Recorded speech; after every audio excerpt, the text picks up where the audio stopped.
Hi there children, it's Mr. Parry here from Year 4. I hope you've had a delightful day and you're nice and relaxed for a Joe and Nori story. I know I am. This is really exciting for me today because it's my first Joe and Nori and I want to read a really fantastic story to you.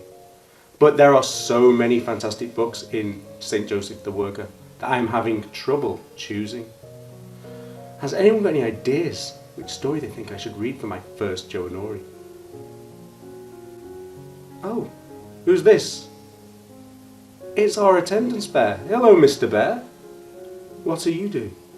I was just telling the children at home that I'm struggling to choose a story for my first Joe and Nori.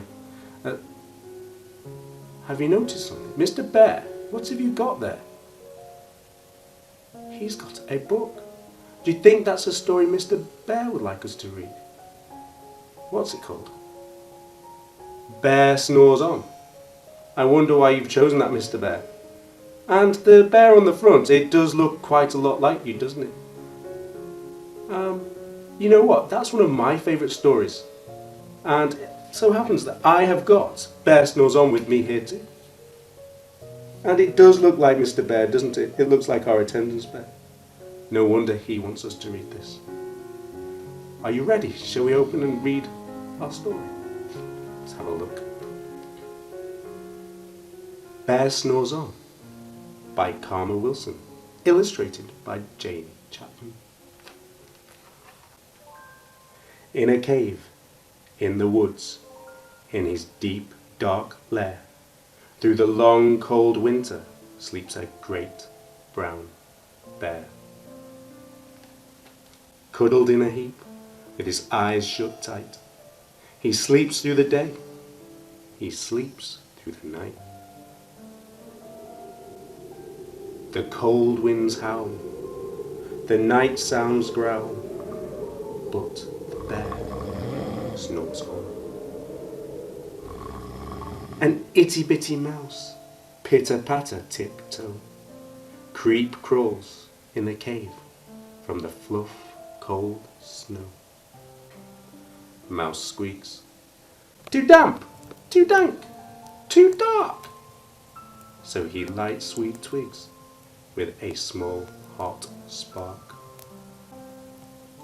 The coals pit-pop and the wind doesn't stop, but Bear snores on.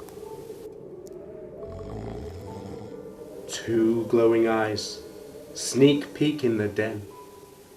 Mouse cries, "Who's there?" And a hare hops in. "Ho, Mouse," says Hare, "long time no see."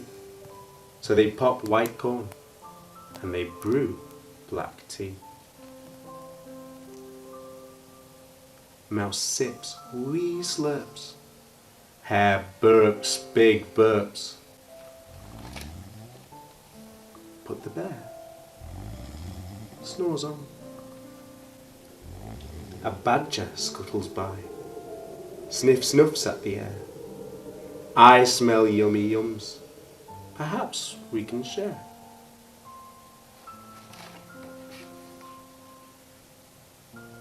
"I've brought honey nuts," Badger says with a grin. "Let's divvy them up, cozy down and dig in."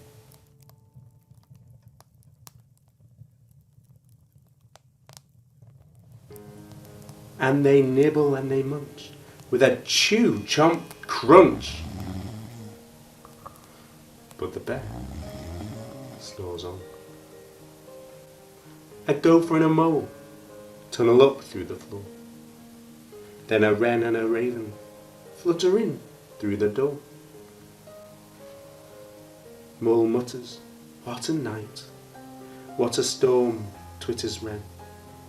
And everybody clutters in the great bear's den. They twitter and they titter, they chat and they chitter, but the bear snores on.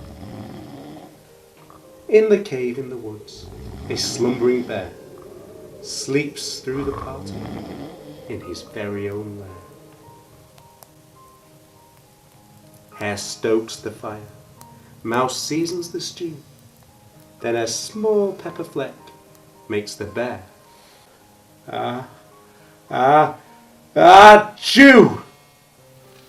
He blows and he sneezes, and the whole crowd freezes. And the bear wakes up. Bear gnarls and snarls.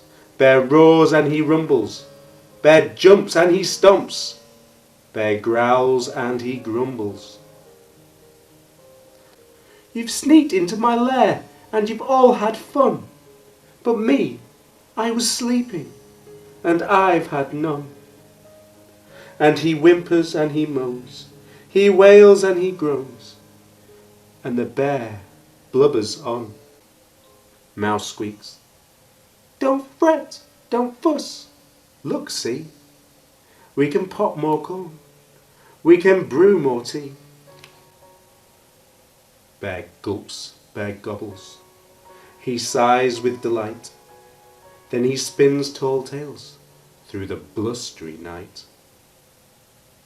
When the sun peeks up on a crisp clear dawn, Bear can't sleep, but his friends snore on. I've really enjoyed reading this today. I hope you've enjoyed listening to it too.